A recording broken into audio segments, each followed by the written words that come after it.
The time on the screen reads 2:14 a.m. It glows aggressively in the darkness of my bedroom, the only light in a space designed for absolute rest. My thumb hovers over the send button.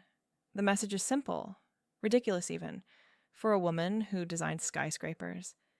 But the precision that usually governs my life has abandoned me tonight. I'm not the architect right now. I'm just a woman awake in the dark, haunted by the memory of a sweater and the scent of rain. The professional boundaries dissolved hours ago. I didn't admit it until now. 6 hours earlier, the world was made of glass and silence. The studio at night is a different creature than it is during the day. By sunlight, it is a hive of noise, phones ringing, plotters screeching, the constant friction of egos and deadlines. But at 8 p.m., it becomes a cathedral of shadows. I sat at my desk, the black lacquer surface cool under my forearms, surrounded by the city lights of San Francisco suspended beyond the floor-to-ceiling windows. I am a creature of structure. I understand load paths, tension, and compression. I know that if you calculate the stress correctly, you can make tons of steel float on air. My life is built on these calculations. I don't leave things to chance. My calendar is a grid. My wardrobe is a gradient of charcoal and slate. I built this firm on the principle that control is the only defense against chaos. But tonight, the chaos was sitting 40 feet away at a junior drafting table. Claudia, she was the only other person left in the building. The rest of the team had filtered out hours ago, chasing dinner reservations and families, leaving us in the vacuum of the deadline. The air in the studio felt pressurized, recycled, and thin, humming with the low, constant vibration of the server room down the hall. It smelled of ozone from the printers and the lingering, bitter aroma of the espresso I'd been drinking since noon. I should have sent her home. A responsible mentor would have noted the time and insisted she rest. But I didn't. I told myself we needed the revisions on the facade renderings, that the client meeting tomorrow required absolute perfection. That was the lie I used to keep her in the room. I wasn't looking at the blueprints in front of me. I was watching her reflection in the dark glass of the conference room wall. She was hunched over her work, her posture terrible, her focus absolute. Unlike me, Claudia doesn't work in straight lines. She works in bursts of energy and intuition. Her desk is a landscape of fabric swatches, torn magazine pages, and sketches that bleed off the edge of the paper. Watching her work felt like watching a storm system develop. It was fascinating and entirely unsafe. I could hear the scratch of her stylus against her tablet. I could hear the soft rhythm of her breathing when the AC cycled off. These small sounds seemed to amplify in the emptiness, filling the space between us until it felt solid. The distance between our desks was a physical thing, a void I was terrified to cross, but desperate to close. I gripped my pen, feeling the smooth metal barrel, trying to anchor myself to the technical reality of the job. I tried to focus on the structural integrity of the cantilever, but my mind kept calculating a different kind of tension. The kind that doesn't have a formula. The kind that happens when two bodies share a space that has become too quiet, too intimate for colleagues. With a sudden, sharp clarity, I saw that I wasn't reading the plans anymore. I was memorizing the way the light from her desk lamp caught the stray hairs escaping her clip. I was analyzing the curve of her neck with more intensity than I had ever applied to a building. The silence stretched, heavy and expectant. It wasn't empty. It was full of everything we weren't saying. It was a silence that demanded to be broken. Then she moved. The sound of her shifting in her chair, the squeak of the wheels on the polished concrete, cut through the room. It broke my concentration, shattering the illusion that I was still in control. I looked up, my mask of professional detachment slipping before I could catch it. She stood up, and the motion was slow, a languid unfolding of limbs that seemed to mock the rigid urgency of our deadline. She stretched, her arms reaching toward the dark industrial ceiling, and that was when the sweater betrayed her. Or perhaps when it betrayed me. It was oversized, a charcoal cashmere knit that looked soft enough to bruise, a stark, textural anomaly in a room defined by hard surfaces and unyielding materials. It hung off her frame with a kind of calculated negligence, the wide neck, slipping dangerously low over one shoulder as she reached up, exposing the pale curve of her collarbone and the strap of something black beneath. In my world, everything has a purpose. Every line on a blueprint denotes a load, a boundary, or a passage. But this sweater had no structural purpose. It was pure comfort. It was excess.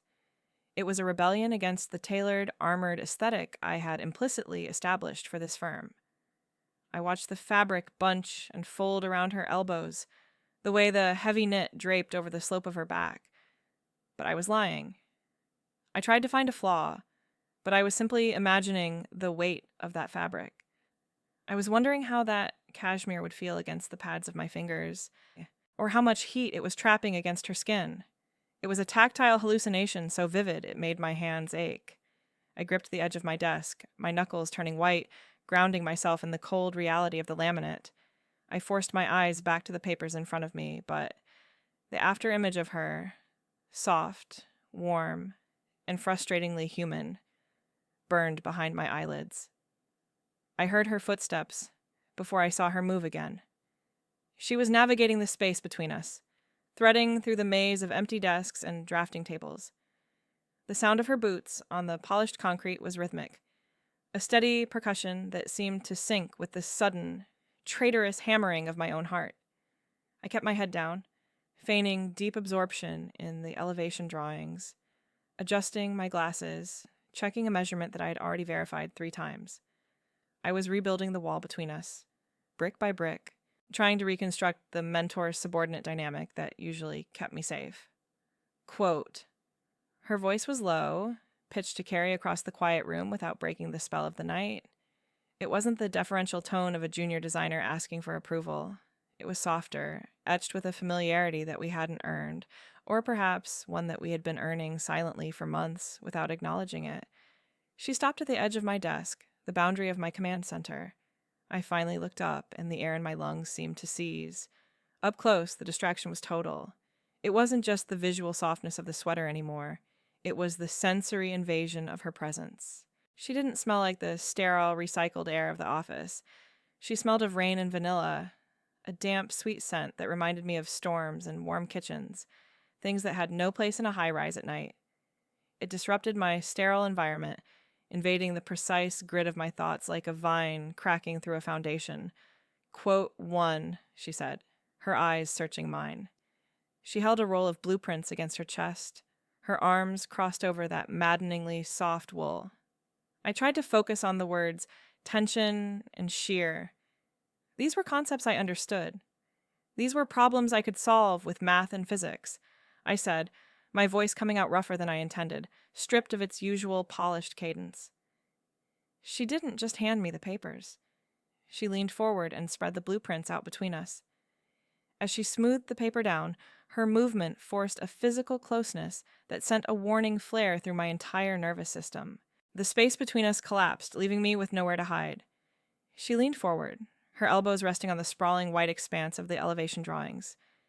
The movement brought her into my personal gravity well. The desk was large, designed to intimidate, but she had effectively colonized it, turning my fortress into a shared, intimate space.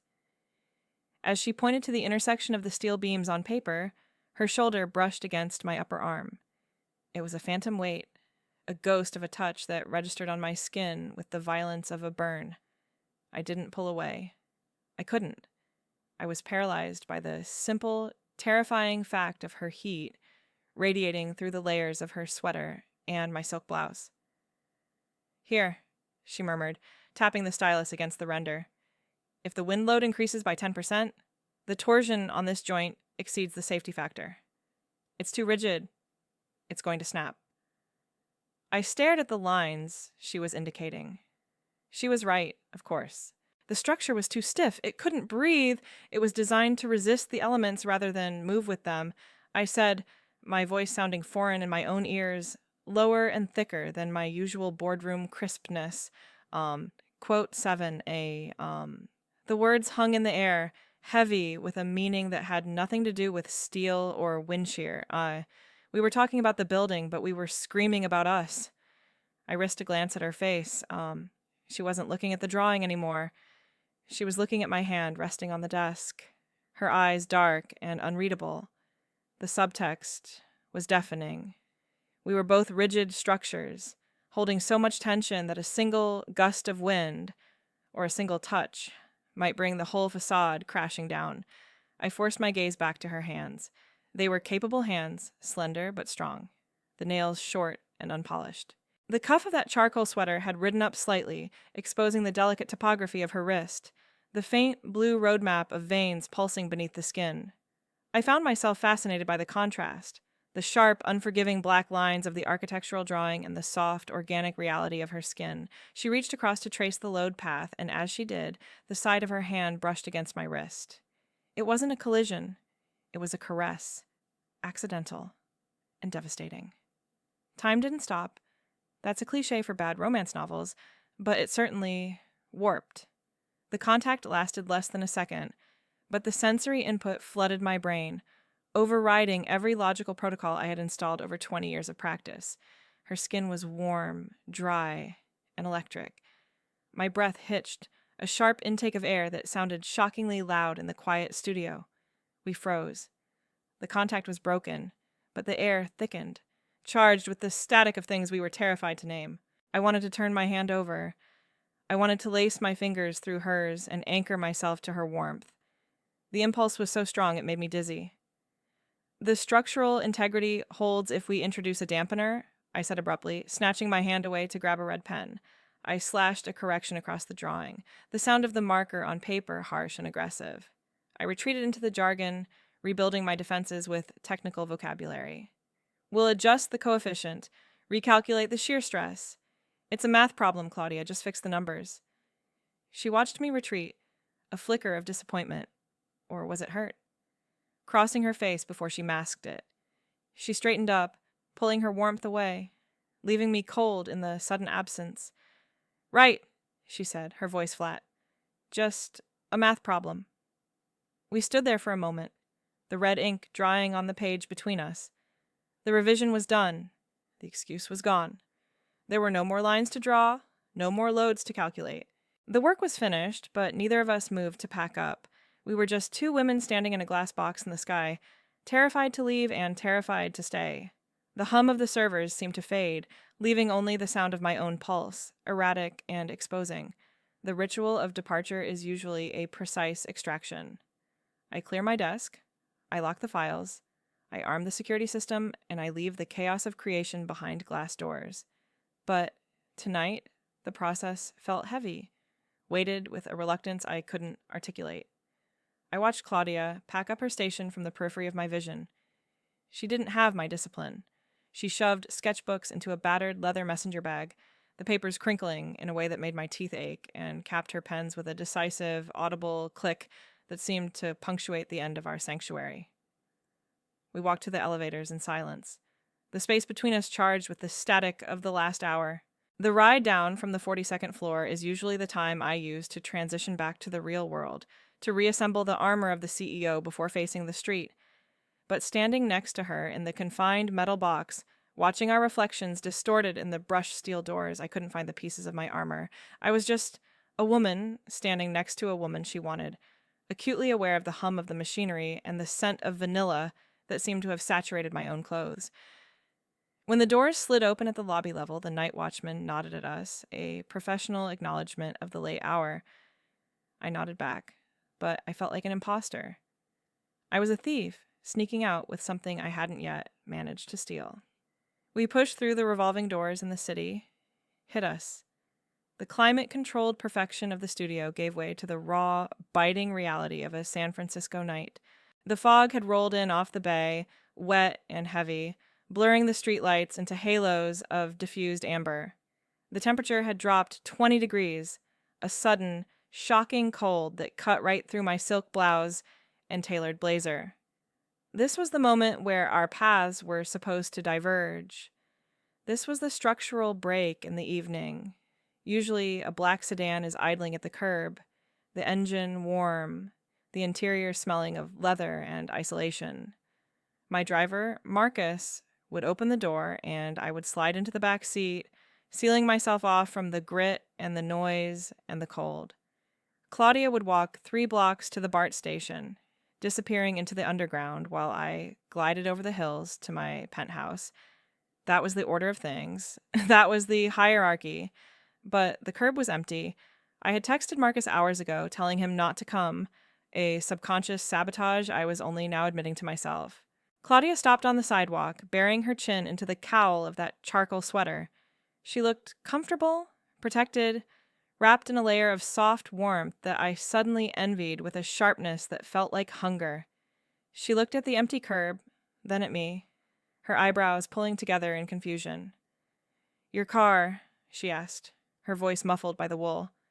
I could have called a rideshare. I could have hailed a taxi. I could have maintained the separation that kept my life orderly and safe.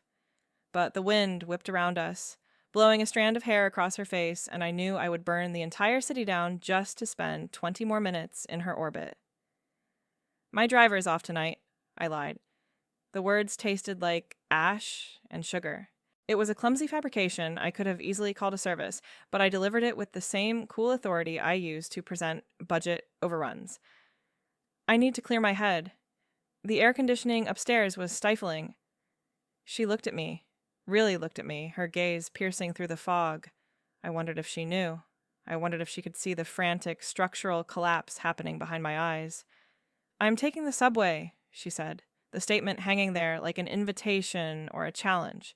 "I'll walk with you," I replied, stepping away from the safety of the curb. "It's on my way." It wasn't on my way. It was the opposite direction of my life. But as we turned together toward the station entrance, the distance between us closing against the chill, I realized that for the first time in years, I didn't care about the destination. I just wanted to prolong the journey. I watched her pull the sleeves of that sweater down over her hands, turning the garment into a shield against the night, and I shoved my own freezing hands into my coat pockets, walking beside her into the dark. The descent into the station felt like entering a different world, one stripped of the polished veneers I curate for a living. The air down here was thick, recycled through miles of dark tunnels, smelling of ozone, stale pretzel dust, and the metallic tang of grinding brakes. It was the antithesis of my life. My world is filtered, climate-controlled, and acoustically dampened. This was raw, gritty, and undeniably real.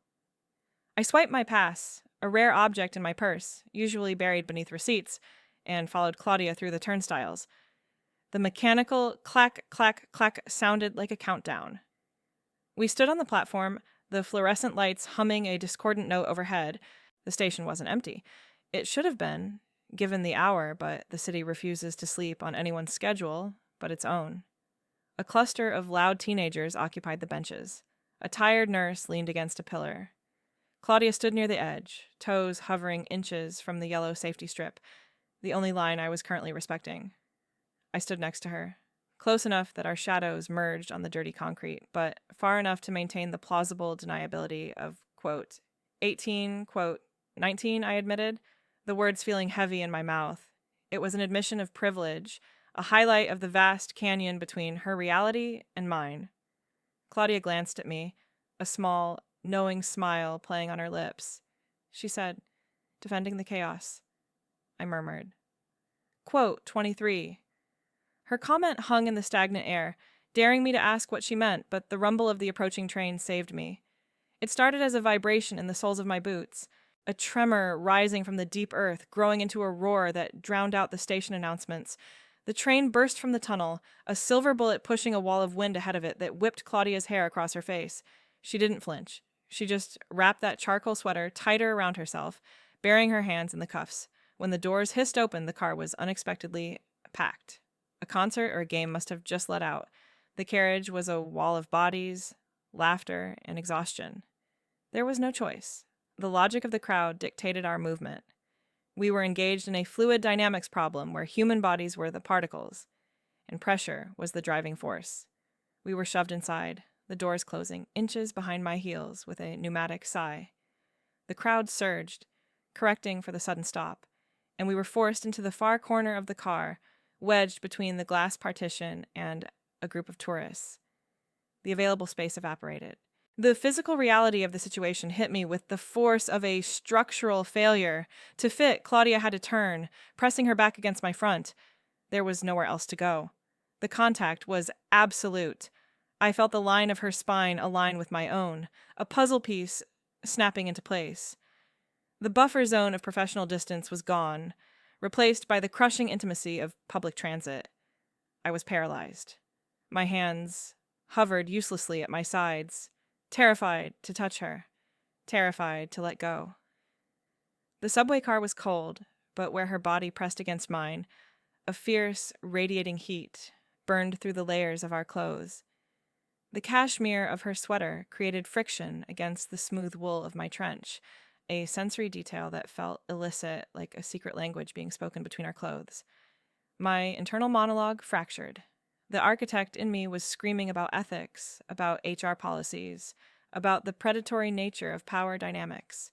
"You are her boss," the voice hissed. "You are the principal of the firm. This is a violation of every code of conduct you wrote." But the woman in me, the one who had been starving for something real in a world of glass and steel, didn't care about the codes. She only cared about the scent of rain rising from Claudia's hair, inches from my face. She only cared about the way Claudia didn't pull away, but instead leaned back, settling her weight against me as if I were the only solid thing in a world in motion. I looked at the reflection in the darkened window opposite us. A tall, severe woman in a coat, standing behind a smaller figure wrapped in charcoal softness. We looked like we belonged together. We looked like a couple heading home. The lie was so beautiful it made my chest ache. Then the train lurched violently over a switch, shifting the center of gravity, and the choice was taken from me. I had to steady us. The physics of a subway car are chaotic. Lateral forces dictate your existence, throwing you against strangers with zero regard for personal space. As the train lurched forward, accelerating into the dark tunnel, I braced myself. My hand shot up to the steel pole above Claudia's head. It was a reflex, a structural necessity to keep from falling, but as soon as my fingers closed around the cold metal, the meaning changed. I'd created a frame, a lintel, a protective cage with Claudia inside it. The crowd surged again, a wave of damp wool and exhaustion pushing from the center of the car. To save herself from being crushed against the glass partition, Claudia turned. It was a difficult maneuver in the compressed space, a rotation of degrees that brought her face to face with me. Suddenly, the dynamic of colleagues commuting was obliterated. We were no longer aligned against the world. We were aligned against each other. The distance between my chest and her face was measured in inches. I could see the individual fibers of that charcoal sweater rising and falling with her breath. I could see the dilation of her pupils in the harsh, flickering, fluorescent light of the carriage. Her breath hitched. That was the thing that unmade me. A junior designer should look at her shoes or at her phone, but Claudia looked up. Her gaze was unflinching, a direct challenge to the hierarchy I had spent years constructing. In the stark, unforgiving light of the subway, there were no shadows to hide in. She was searching my face, reading the tension in my jaw, the hesitation in my eyes. She was reading the blueprints of my desire, and she wasn't looking away. The train picked up speed, rattling over the tracks. The floor beneath us was unstable, a shifting foundation that forced our bodies to compensate. With every sway of the car, we drifted together. The friction was inevitable. Her knee brushed the inside of my thigh, a contact so sharp it felt like a static shock. The fabric of her jeans against my dress slacks, the softness of her sweater grazing the open front of my coat. It was a sensory overload. My arm, still gripping the pole, began to ache. Not from the strain of holding on, but from the tension of holding back. I was looming over her, sheltering her from the crowd, but I felt like the one in danger. I was the skyscraper swaying in an earthquake, waiting for the rivets to pop. The noise of the train made conversation impossible, which was a mercy. What could we have said? Did you finish the elevation? Are you hungry? Why does your mouth look like a question I'm dying to answer? The silence between us wasn't empty. It was pressurized. The subtext had expanded to fill the entire car. Then, the brakes engaged, It wasn't a gentle deceleration, it was a screeching metal-on-metal halt that threw the entire car forward. Physics took over. I braced my arm against the pole to hold the line, but Claudia had nothing to hold on to but me. She fell forward, her body colliding with mine. It wasn't a stumble, it was a surrender to gravity. Her hands came up instinctively, landing flat against the lapels of my coat. Her face ended up buried in the crook of my neck. For a heartbeat, the world stopped. The train was motionless, suspended in the dark tunnel between stations. I could feel the heat of her breath against my throat. I could feel the rapid, frantic beat of her heart against my own ribs. Or maybe it was mine. I couldn't tell where my pulse ended and hers began. She didn't pull back. That was the terrifying variable. The momentum had ceased. The external force pushing us together was gone. She should have stepped back, apologized, retreated to the safety of the glass partition. But she stayed.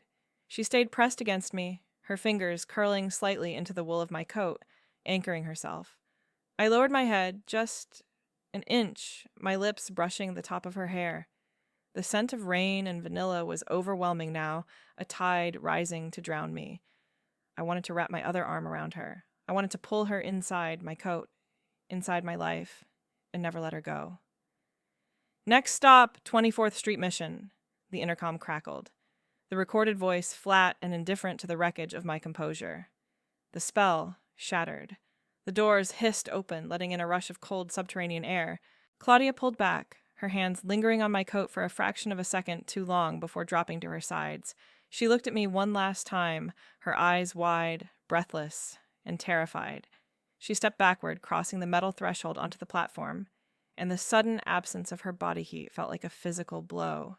It was a rapid depressurization, a hull breach in the atmosphere we had created. The space in front of me, which seconds ago had been occupied by the living, breathing reality of her, was now just empty air. It rushed in to fill the vacuum, cold and smelling of brake dust, chilling the spots on my coat where her hands had rested. "Good night, Elaine," she said.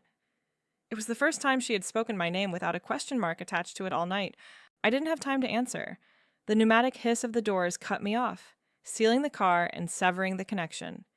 Through the smudged glass, I watched her recede. She stood alone on the concrete platform, a solitary figure in the harsh wash of the station lights.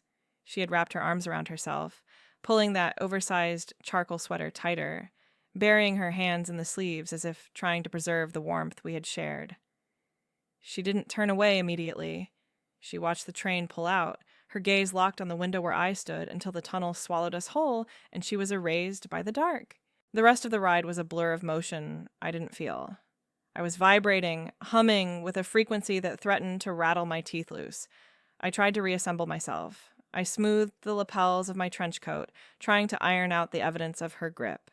I checked my reflection in the darkened glass, expecting to see a woman undone, but the architect stared back, composed, severe, lines sharp and unyielding. It was a terrifying disguise. Inside, the structural integrity was gone. I was held together by tension alone. When I finally unlocked the door to my penthouse, the silence that greeted me was absolute. This apartment was my masterpiece. I had designed it myself, a study in minimalism and control. White marble floors, floor-to-ceiling glass overlooking the bay, furniture that looked like sculpture and felt like discipline. It was breathtaking. It was perfect. And for the first time in the 5 years I had lived there, it felt completely dead. I walked into the living room and didn't turn on the lights. The city glowed outside, a grid of amber and white, indifferent to my crisis. I took off my coat and threw it over the back of a Corbusier chair, a sacrilege in a room where everything had an assigned place, but I couldn't bear to hang it in the closet. It still smelled faintly of rain and vanilla. If I put it away, I was afraid the scent would fade, and I would be left with nothing but the memory of a hallucination. I couldn't settle. The stillness of the apartment was aggressive. It highlighted the solitude I had cultivated as a badge of honor, twisting it into something that felt dangerously like loneliness. I paced the length of the room, my heels clicking on the marble, a metronome counting down to a breakdown. I replayed the night in my head, analyzing the data with forensic obsession. I wasn't remembering. I was reviewing the tapes. I examined every frame, the way she had looked at me in the studio, the heavy drape of the sweater off her shoulder, the friction of the wool against my arm. I analyzed the mechanics of the subway ride. The physics were undeniable. The train had stopped, yes, but the recovery period, that was the anomaly. When the train braked, she fell against me. That was gravity. But when the train stopped, she hadn't moved. She had stayed. She had lingered in the shelter of my body for 3, maybe 4 seconds longer than equilibrium required. I stopped pacing and pressed my forehead against the cold glass of the window, staring down at the streets below. A junior designer pulls away immediately. A colleague apologizes and steps back to a respectful distance. Claudia had leaned in. She had anchored herself to me.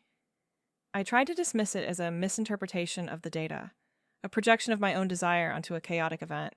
But the woman who had felt the rapid flutter of Claudia's pulse against her own ribs knew better. The evidence was irrefutable. The lines had been crossed. The blueprint we had been working from, the one defined by hierarchy and professional distance, was obsolete. I looked at the reflection of my empty room in the window. It was beautiful, cold, and safe. I could go to bed. I could wake up tomorrow, go to the office, and pretend the subway ride never happened. I could rebuild the wall. But as I watched the fog curl around the skyscrapers, the truth settled. I was done building walls. I was tired of the silence. I was tired of the perfection. I couldn't live in the negative space anymore. The structure couldn't support the weight of what I wasn't saying. I needed to know if the heat I felt was real, or if I was just burning down alone. The digital clock on the nightstand flickered to 2:14 a.m. I was back where I started, standing in the center of a bedroom that cost more than my parents' entire house, holding a device that felt like a grenade. The silence of the penthouse was no longer peaceful. It was a vacuum, sucking the air out of my lungs. My thumb hovered over the glass screen. The rational part of my brain, the part that had built a firm from the ground up, the part that navigated zoning laws and city councils, was screaming. It was listing the liabilities in bullet points. She is your employee. She is 24. This is a lawsuit. This is a midlife crisis wrapped in cashmere. You are risking a reputation built on 20 years of discipline for a moment of softness. I looked at the contact name. I say, Claudia, design. Even in my phone, I had categorized her. I had built a wall around her identity, labeling her a function of the business rather than a person. But the label felt flimsy now, a paper sign taped to a steel door that had already been blown off its hinges. My brain demanded a risk assessment. What was the worst-case scenario? Rejection. Humiliation. The dissolution of the professional respect I commanded. But then, I calculated the alternative. What happens if I put the phone down? What happens if I go to sleep, wake up, and walk into the studio tomorrow as if tonight never happened? I knew the answer. I would ossify. I would turn into the steel and glass I worked with, hard, cold, and incapable of feeling the rain. The structure of my life was perfect.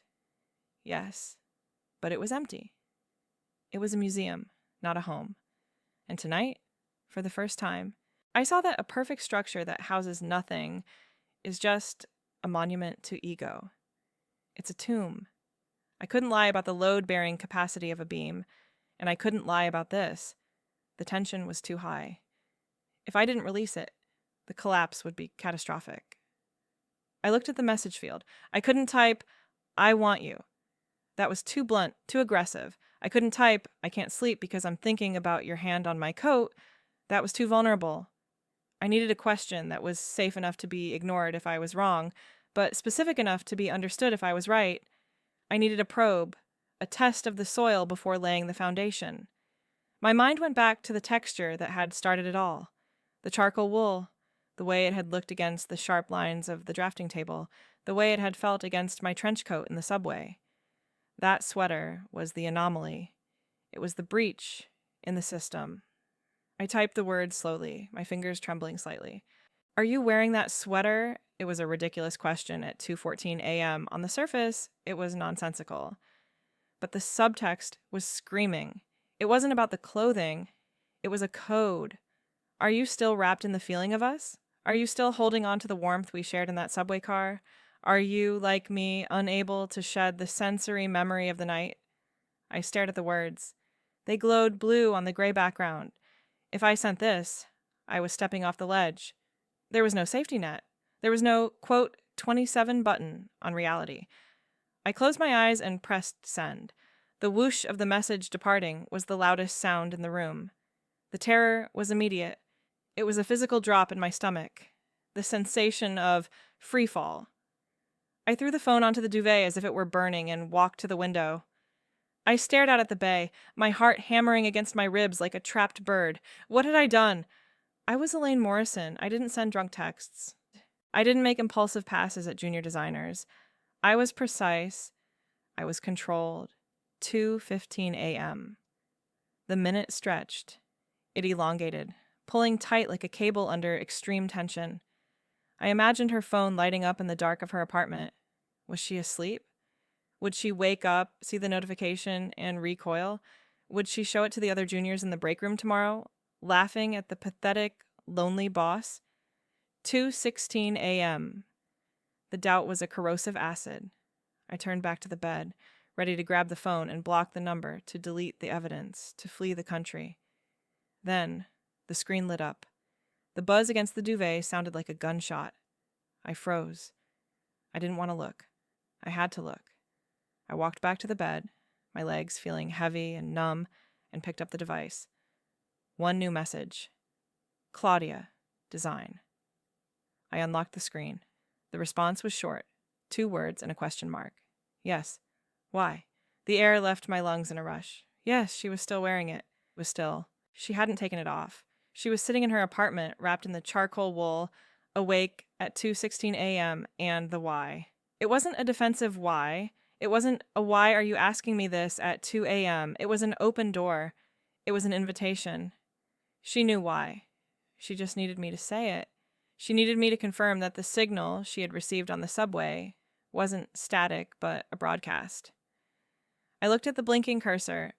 I could text back. I could write because I like it. I could write because I can't stop thinking about you. But text was flat. Text was safe. Text was for cowards who hid behind screens and blueprints. I wasn't going to text her the answer. I tossed the phone onto the bed and turned toward the closet. I didn't grab a suit. I didn't grab the armor. I grabbed my keys and the coat that still smelled like rain. The boss was staying here. Elaine was going to the mission. I left the lights on in the penthouse. I didn't care. As the elevator plummeted 42 floors, my ears popped, a physical manifestation of the pressure shifting. I walked through the marble lobby, past the doorman, who looked up with startled confusion to see me leaving at 2:30 a.m. in a trench coat and jeans, stripping away the usual ceremony of my departure. I didn't nod. I didn't check my phone. I pushed through the heavy glass doors and stepped onto the street, abandoning the fortress I had built to keep the world out. I didn't call my private car. I hailed a yellow taxi that was idling near the corner. Its for-hire light, a beacon in the fog. The interior smelled of vinyl and stale pine air freshener, a stark contrast to the leather-scented vacuum of my usual life. The mission, I told the driver, giving him the cross streets. He didn't ask questions. He just merged into the damp, empty artery of the city. The ride was a blur of streetlights and shadows. We left the steel canyons of the financial district, the buildings I understood, the ones made of curtain walls and tension cables. We moved into the low-rise grit of the mission, where the buildings were older, made of wood and stucco, settling into the earth with a resignation that felt human.